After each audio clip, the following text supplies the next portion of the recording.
barakatu nagaan keenya kabajaaf jaalalaa isiniif baay'atu isiniin jenna. Kun qophii utubaa biyyaati. Qophii keenya utubaa biyyaatiin dhimma egeree biyyaa fi egeree dargaggootaa irratti fuulleffatan irratti yeroo adda addaatti jechuudha. Torbanitti yeroo tokko walakkaa sa'aatiitiif qophii adda addaa isin biraan geenya. Guyyaadhaa kana immoo keessummaa addaa tokkoon qabadhee isiniif dhiyaadhee jira. Keessummaan warraa Wandimmaa Geenyee Uddeessaa jedhama. Wandimmaa Geenyee Uddeessaa eenyu akka ta'e gara booddeetti walitti.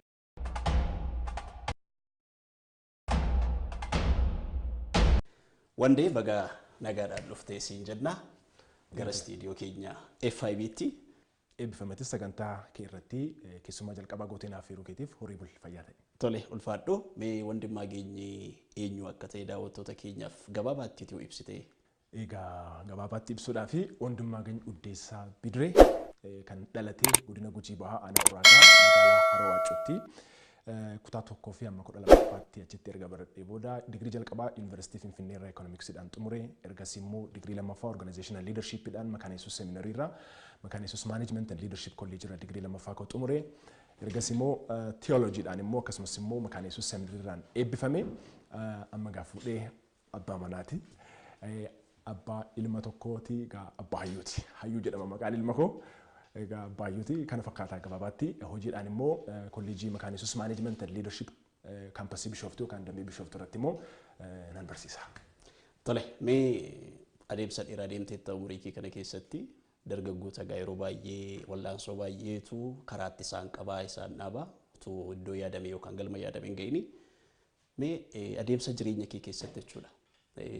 Chaalenjiin dargaggoota mudatan keessaa tokko waa'ee jaalalaati. Umurii barumsa kee keessatti jaalalli si qabee beekaa qabu. Sirriitti malee. Sirriitti malee. Bareedduu koo seminarii Makaana Yesuusitti argee meetii Taaffisee Mul'ataa jedhamti. Barattuu akkaawuntingii turte Makaana Yesuus Management Leadership College asii nama kaniisaatti baratte turte. Anis theology barachuudhaaf dhufee achumaan immoo leadership barachuu jalqabee isheen immoo accounting barachuudhaaf dhufte achumatti immoo nan argee nan jaalladhe ergasii immoo guyyaa seena qabeessa guyyaa ida'amuu bara 2010 waxabajjii 16tti ida'amnee isheen Wallaggarraa ani immoo Gujiirraa kunoo ida'amnee maatii tokko taanee jirra ayyuus dabalannee jirra. Adeemsi yeroo jaalala keessa ture suni yeroo baay'ee dargaggoota kan miidhuudha akkuma sii kaase yeroo sana keessatti haala barumsa kee keessatti akkam? Yaa ergaa wanti hundumtuu taayimii kee maneej gochuu gaafata. Barumsi kees, hojiin kees, tajaajilli kees, gaa'ellis, jaalallis wanti hundumtuu. Kanaafuu it's all about time management. Isheen immoo yeroo baay'ee akka dubbisu barbaaddii, akkan baradhu barbaaddii, akkan qo'adhu barbaaddii, qabxii gaarii akkan fidu barbaaddii, akkan dorgomaa ta'u barbaaddii. Kanaafuu yeroo naan kenninee jettee nan dhiphistu yeroo baay'eenna. Kanaaf immoo baay'een galateeffadhamee ta'u. Kanaafuu kana keessatti immoo hojii hojjennu hundumaa keessattis yeroo jaalalli nu qabus, yeroo barannus, yeroo guddannus, yeroo karoorfannu hundumaa time managementii keenya midhaafannee jennaan wanti nama dhibu wanti nama rakkisu hin jiru jedhee yaada. Amma gaa asii warra biyya utuban keessaa ati tokkodha. Mee sagantaa keenyaan jechuudha qophii utubaa biyyaatti sagantaan keenya biyyaa fi dargaggoo akkamitti ibsitame? Egaa biyyaa fi dargaggoo akkaataan itti ibsu egaa lamaan isaaniiyyuu walitti hidhata qabu.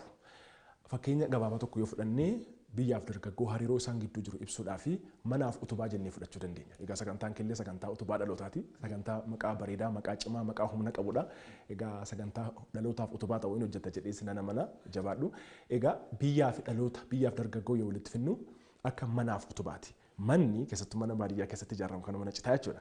Manni utubaa qabaa. Utubaan sun immoo mana sanaaf hundeessaadha. Kanaafuu dhalootni mana sanaaf utubaadha. Fakkeenyaaf manni utubaa malee hin dhaabatu, biyyi dargaggoo malee hin dhaabatu. Kanaaf akkuma sanatti manni utubaa malee mana hin jedhamu, dallaa jedhama malee. Akkasumatti immoo utubaan mana malee utubaan jedhamu, muka jedhama malee. Akkasumatti immoo gara dhalootaatti yoo finnu dhalooti biyya malee hin ta'u, biyyi dhaloota malee hin ta'u. Kanaafuu biyyi kan deeggaramuun dhalootaan jechuudha. Kanaafuu dhalooti tokko, dargaggoon tokko biyyaa fi utubaadha jechuudha. Kanaafuu hariiroon isaan gidduu jiru baay'ee cimaadha. Akka manaa fi utubaati. Walirraa addan bahanu, waliin jiraannaa, waliif jiraannaa jechaa waliin jiraatu jechuudha. Waliif utubaata. Akka manaa fi utubaa jenne sana kooriidha, faawundeeshiniidha jennee ibsuu dandeenya jechuudha. Fakkeenyaaf amma warri injiinarootaa yoo mana ijaaran faawundeeshinii isaa cimsanii ijaaruu jalqaba. miliyoonni guddaan kan ba'u faawundeeshinii isaarratti. Fooqiin kun yoo ijaaramu miliyoonni guddaan faawundeeshinii isaarratti ba'ee jira. Kanaafuu faawundeeshiniin isaa cimaa taanaan manni sun cimaadha jechuudha. Faawundeeshiniin biyya kanaa jechuun dhaloota. Dhalooti kun cimaa taanaan biyyi kun egeree qabdi cimtuudha. Kanaafuu hariiroon isaan gidduu jiru akka manaa fi utubaati jennee ibsuu dandeenya gabaabumatti. Tolemee dargaggoonni akkamitti biyya utubuu danda'u? Ofii keetii yoo akkamitti biyya kana utubaa jirtamoo akkam? Egaa hundumti keenya gahee qabna biyya kana utubuu keessatti. Egaa dargaggoon akkamitti biyya kana utubuu danda'u kan jedhu irratti dargaggoon humna guddaa qabu, dargaggoon enerjii qabu, paashinii qabu as keessatti. Dargaggoon waan tokko hojjechuudhaaf humna qaba, akkasumas fedhii immoo qaba. Keessattuu dargaggoo yoo jennu keessattuu umriin isaanii 15 hamma 40 kan jiru golden period yookaan warqammaa gizee yookaan immoo yeroo isaa baay'ee barbaachisaaf murteessaa ta'ee jechuudha. Yeroo kana keessatti dargaggoon hojjechuudhaaf fedhii qaba, hojjechuudhaaf immoo humna qaba. Keessattuu akka Itoophiyaattis akka Afrikaattis yoo fudhanne Africa is the youngest continent jedhu. Umrii dargaggootaatiin kan guutamte persentiin 70 Itoophiyaa keessattis Afrikaattis dargaggootatu baay'ata. Dargaggoon kun enerjii qaba, dargaggoon kun humna qaba. Kanaaf dargaggoon kun biyya kana jijjiiruu danda'a. Kanaaf wanti godhamuu qabu dargaggoon humna qabu, enerjii qabu kana gara misoomaatti, gara guddinaatti, gara biyya ijaaruutti yoo deebisee waan guddaa hojjechuu danda'a. Maal jedhu namoonni youth are like nuclear power jedhu. Dargaggoonni akka humna nucleariiti jedhu. Humni nuclearii wisely haalaan yoo itti fayyadamtee enerjii kenna. Ibsaa maddisiisaa, sound systemii kana maddisiisaa, kaameraa kana hojjechiisaa, enerjii ta'a nucleariin jechuudha. Yoo immoo haala malee itti fayyadamtee dhaloota mancaasa. Yeroo waraana addunyaa lammaffaa Ameerikaan Jappaan irratti boombii buustee magaalota Hirooshimaa fi Nagaasaakii irratti magaaloti sun hin barbadaa'anii hamma har'aatti effektiin sun dhaloota mancaasaa jira jechuudha.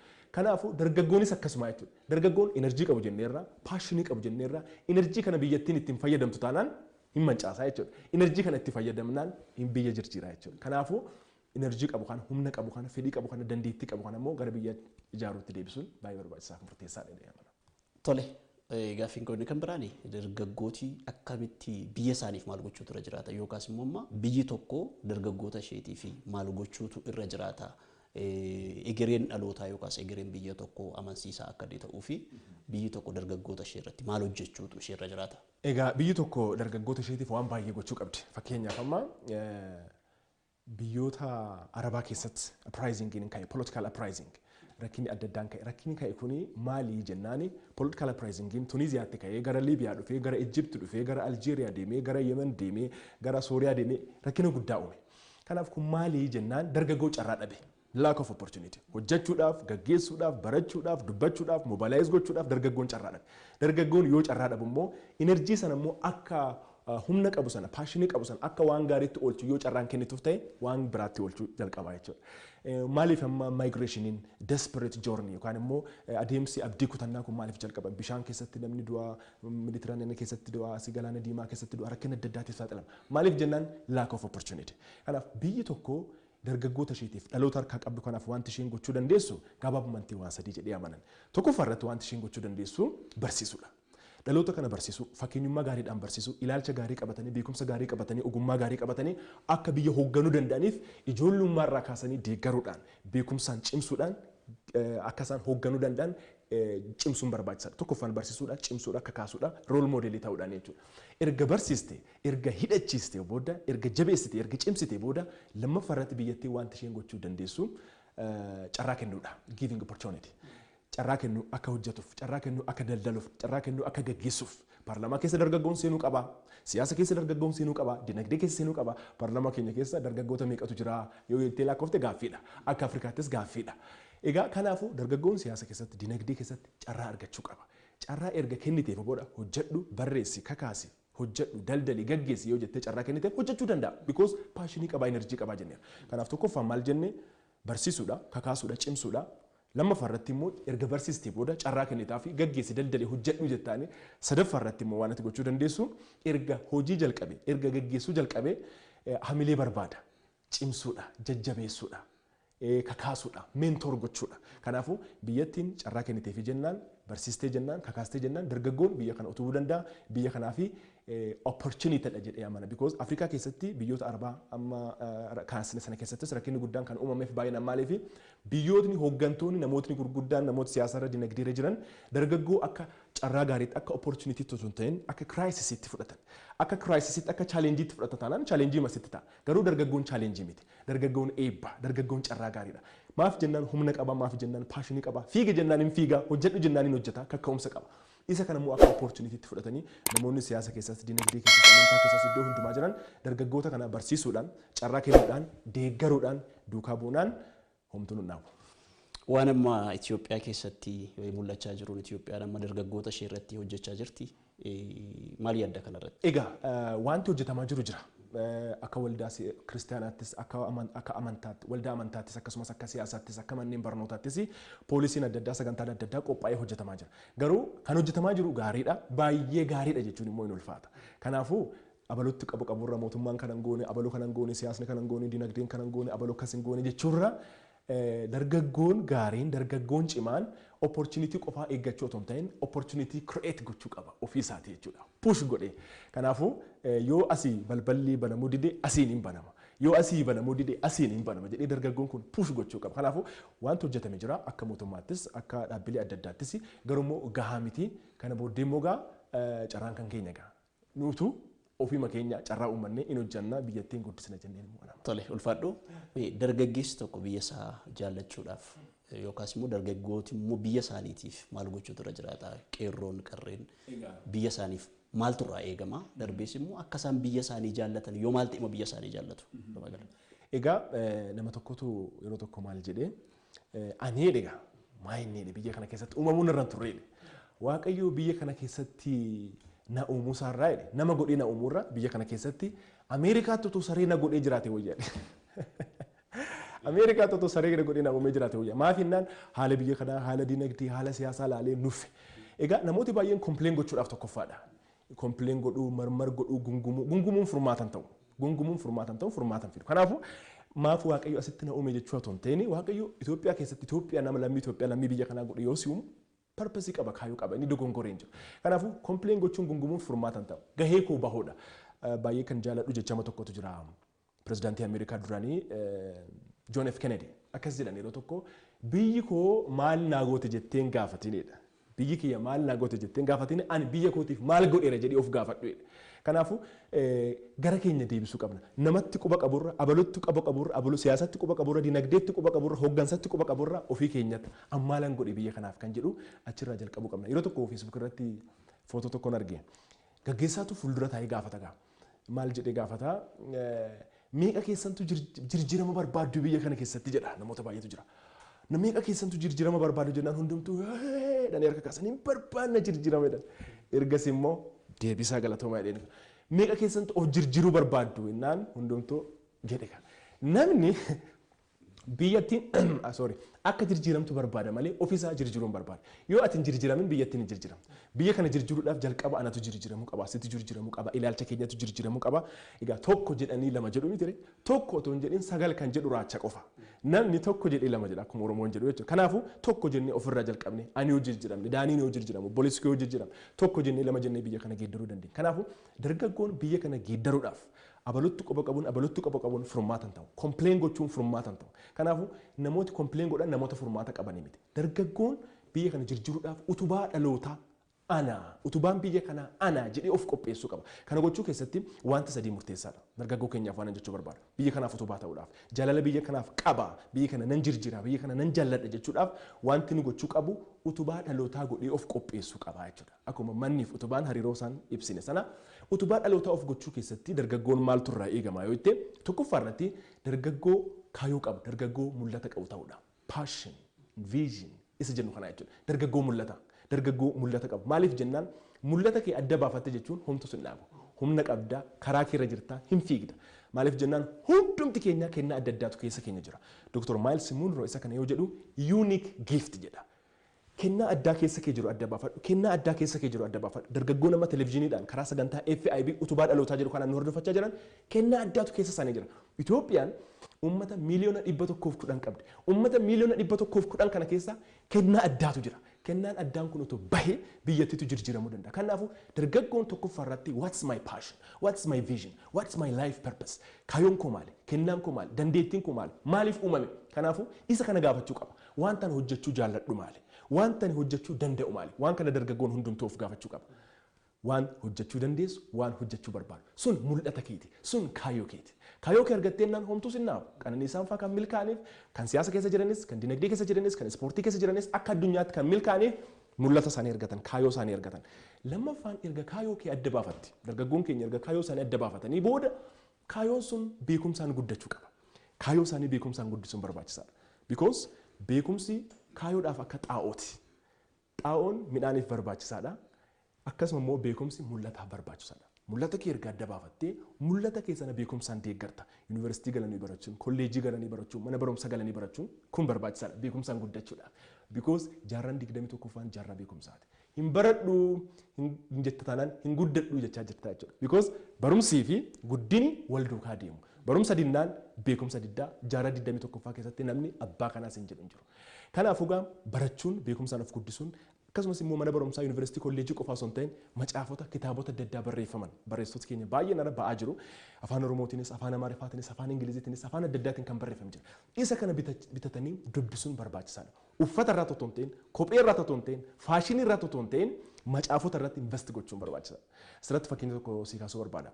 Dr. Teessoo Jaalataa jedhamu seminarii makaana Yesuusitti barsiisu. Maastersii isaaniis PhD isaaniitti Liverpoolitti hojjetanii biyya Ingilaandiitti. Gaaf tokko kilaasii tokko nu barsiisanii fakkeenya tokko nu kennan. Nuti biyyoota barattoonni Afrikaadhaa deemnee wanti nuti binnu uffataadha, shamiziidha, tiishartiidha, karabaatiidha, kopheedha, kaalsiidha, kofiyaadha. Wanti nu binne hin jiru. Uffata irratti waan bilicicii kana irratti birrii dabarsanidha.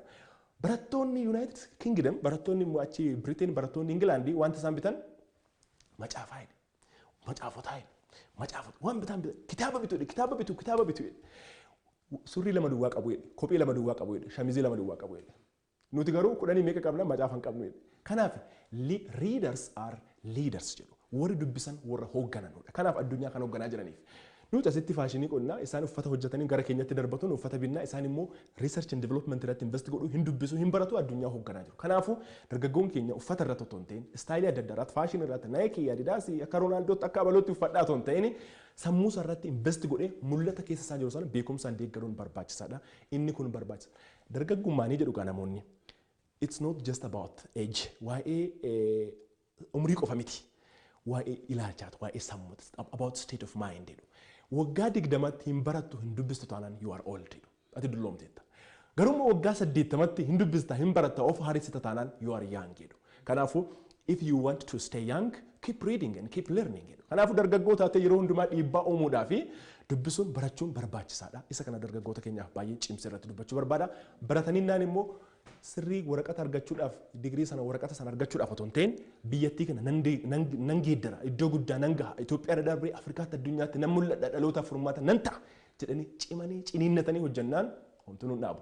Sadaffaa irratti immoo waan jedhee xumuruu barbaadu achirratti dargaggoota keenyaanii tokkoffaan kaayoo adda baafachuudha jenneerra mul'ata adda baafachuudha jenneerra lammaffaan mul'ata sana beekumsaan deeggaruudha jenneerra ergaa mul'ata kee beekumsaan deeggartee sadaffaratti wanta ati gootu mul'ata kee beekteerta mul'ata kee beekumsaan bilchaateera amma humna qabdaa beekumsa qabdaa cimtee hojjechuudha sadaffaan hard working jedhu. Hard work is the backbone of success jedhu. There is no substitute for hard work. Lafeen dugdaa milkaa'inaa cimanii hojjechuudha.